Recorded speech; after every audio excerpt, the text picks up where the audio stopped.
Écoutez, j'aimerais vous remercier pour cette opportunité de vous interviewer. Vous savez combien cela est important pour moi. Oui, je le sais. Mais soyez bref.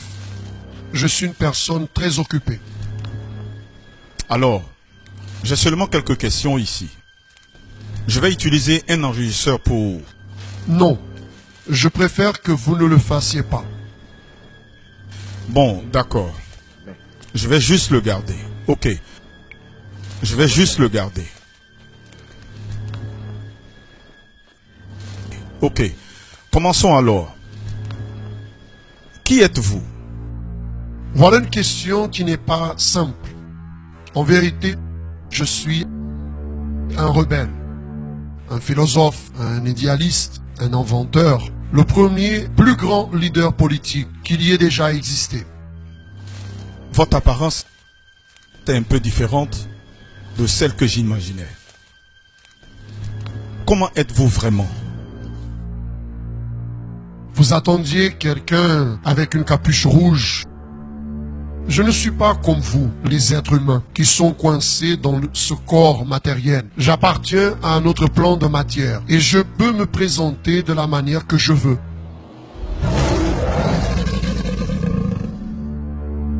Je peux me montrer comme un ange de lumière, un fantôme, une tentation ou votre frère. Puis-je vous poser une question audacieuse? Quel âge avez-vous?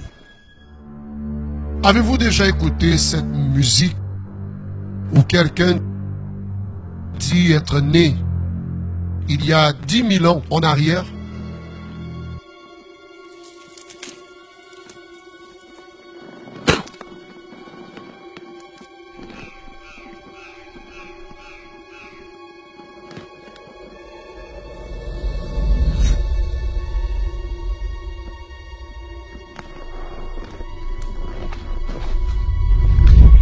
Ce quelqu'un, c'est moi. Vous fumez? Qui pensez-vous qui a inventé ceci? Excusez-moi, mais comment puis-je savoir que vous ne me mentez pas? N'êtes-vous pas le père du mensonge? Vous lisez la Bible, jeune homme? Non, non. Oui, je sais que vous ne le faites pas. C'est juste une question rhétorique. Les gens exagèrent un peu les choses à mon sujet. Une bonne partie de ce que je dis est vrai. Cependant, discerner la vérité du mensonge, cela vous revient à vous les êtres humains. C'est vous qui choisissez en qui vous voulez croire. Quelle est votre origine? C'est-à-dire, d'où venez-vous? C'est une longue histoire. Mais je suis un gars intelligent. Il suffit de dire que nous deux, nous sommes enfants d'un même père. Des milliers d'années en arrière, j'occupais un poste très important, une position distinguée. Et alors, j'en ai voulu devenir le chef. J'ai fait ma campagne, vous le savez, de politique. Mais cela n'a pas marché. Et du fait d'avoir brisé toutes les règles, moi et mes alliés, nous avons été expulsés de notre père. Nous avons fini ici, sur la terre. Alors, c'est-à-dire qu'il y a d'autres semblables à vous ici? Tellement que vous n'imaginez pas. Des milliers et des milliers.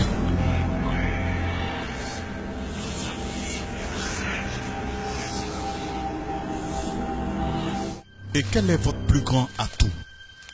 Faire les personnes croire que je n'existe pas.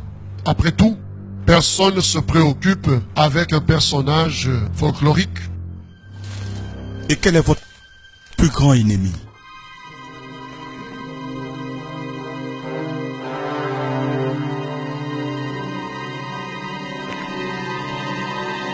Le Fils.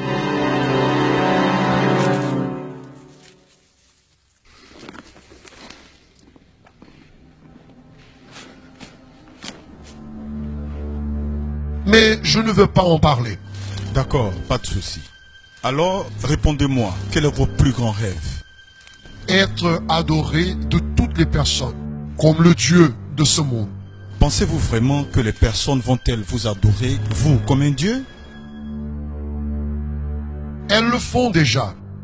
Elles pensent qu'elles adorent Dieu, mais elles adorent de la façon qu'elles le veulent, ou alors elles adorent les choses que j'ai inventées. Mais ni tous sont ainsi. Il y a une petite bande d'individus spéciaux que c'est difficile.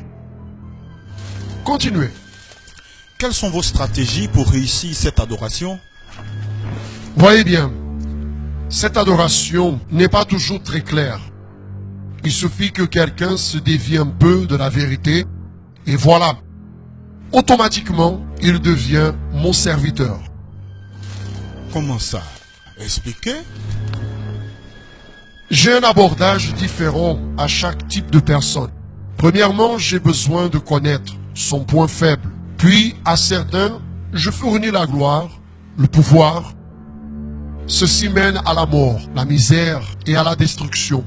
Aux pauvres, je fournis des superstitions, de la dépravation, de l'ignorance. Aux riches, j'apporte le luxe, la vanité, la débauche. Les intellectuels sont séduits par l'orgueil, concluant que Dieu n'existe pas, ne savent pas l'expliquer avec leur science limitée. De cette façon, ils finissent par adorer la créature au lieu du Créateur.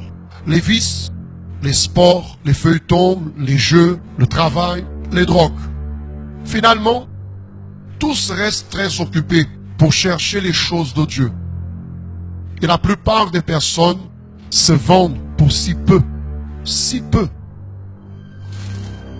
Comment arrivez-vous à faire tout ça? Ça, c'est un peu difficile d'expliquer.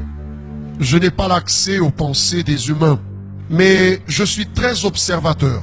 Je peux prévoir les attitudes des personnes, de leurs agissements, mots et réactions. Voyez, personne ne vole au hasard. Un jour, elle passe devant une vitrine, regarde, commente, démontre un intérêt. Et à ce moment-là, je crée une opportunité, une situation. Quelques-uns disent que c'est la tentation. En plus de ça,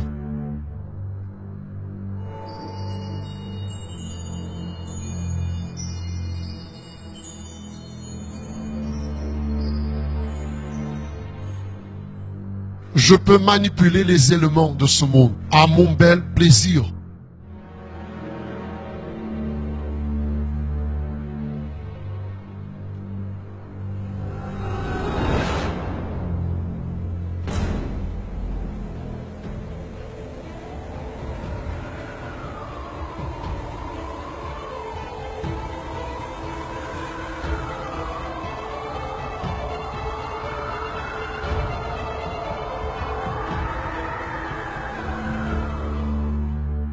Et puisque je n'appartiens pas au même plan de matière que vous, je ne suis pas donc limité par les lois physiques.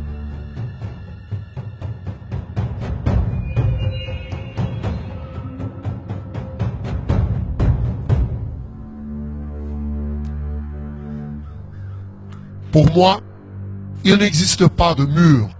Je peux voyager plus vite que la lumière et reproduit parfaitement la voix de quiconque qui ait déjà vécu sur cette terre. D'ailleurs, l'imitation, c'est un de mes trucs préférés. Presque tout le monde tombe au piège. Créer des choses, vous le pouvez? Je ne peux pas créer la vie, seulement la vôtre. Mais j'en peux articuler des atomes et des molécules de façon à provoquer beaucoup de dégâts aux personnes et à des choses. Et qu'est-ce que vous haïssez le plus? Le pardon, la repentance, la réconciliation, les genoux fléchis en prière, les familles unies, la Bible, la loi de Dieu et son peuple ici sur terre. Eh bien, d'après ce que j'ai pu comprendre, vous êtes très puissant. Avez-vous peur de quelque chose? Mon futur, bientôt celui que j'ai crucifié, reviendra sur cette terre et finira avec mon autorité. Je sais qu'il n'y aura pas d'issue et qu'après, je serai détruit.